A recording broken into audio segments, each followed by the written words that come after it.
Welcome back. It's the Flow Friday Sports Show on Flow FM. Looking to the Great Flinders Netball Association now, and our correspondent Alex Stratford is on the line with me, fresh off a big win in the grand final rematch against Elliston Districts. How you going, Alex? Good, thank you. That's good. Well, let's get straight into that grand final rematch.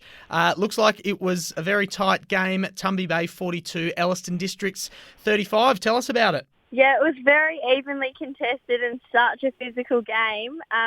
Ilka Stone, she was a late out for Tumby, so we had to bring up a reserve, India Copeland. So she was a very big in for us, actually, very strong body, so held well in that goal ring. The last quarter definitely was very scrappy, showed that we were both teams were just out of breath and trying to just value the ball and the possession when we had it. Elliston Districts just have an unreal defensive lineup with Kelsey Hull and Nikki Schubert.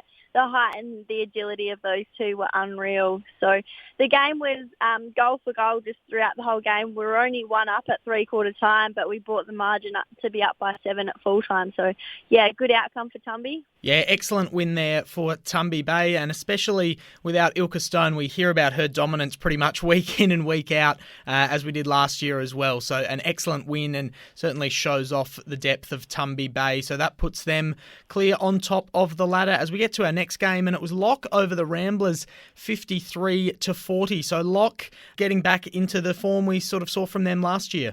Yeah, Christy Zirk, she took home best player for the defensive pressure, so that would explain the big margin. She obviously took lots of turnovers for Lock. Ruby Arbin, she debuted for Lock and played very well in wing defence for a quarter and a half. So that was pretty good, obviously coming in for injury time.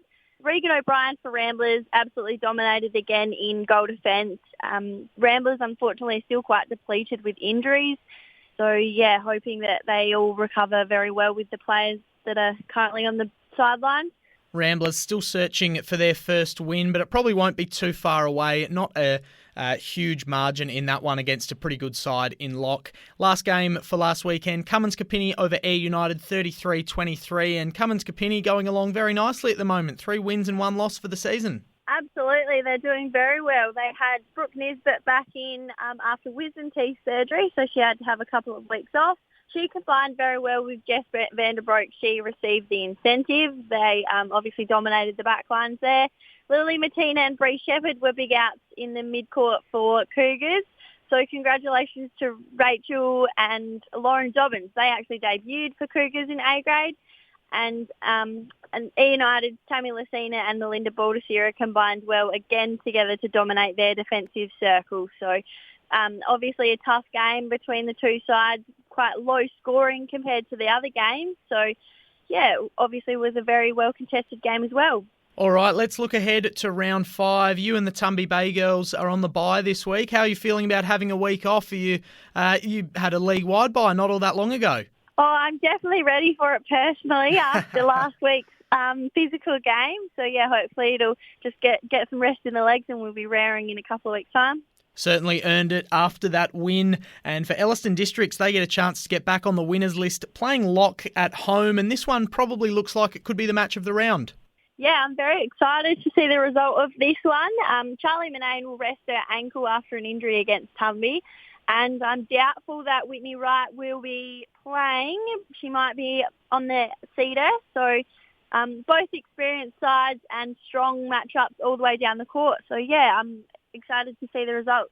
All right, that one should be a cracker. Let's look at our other 2 games now. Ayr United hosting the Ramblers. So we said the Ramblers edging closer to that first win. This is a good chance to get it here. Yeah, absolutely. They might have some more A reserves come up this week to fill the missing links from injuries that I mentioned before, but it'll give Ayr United a good opportunity to hopefully capitalise, but also Ramblers the opportunity to try and work out their new combinations and the use of the A reserves. I think the fitness and some of the dominance of the players from Ramblers could really just match up well with Ayr United.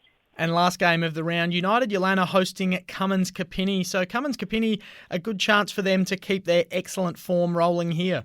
Absolutely. I think United Yolana will be raring after last week's bye, but both sides should have a full team unless anything happens at training throughout the week. But I'm very excited to see the result of the game. I think this one again will be very physical. United Yolanda will be very tough, and I think they'll go in with good confidence against Cougars, and likewise for Cougars as well. I think the confidence will be there.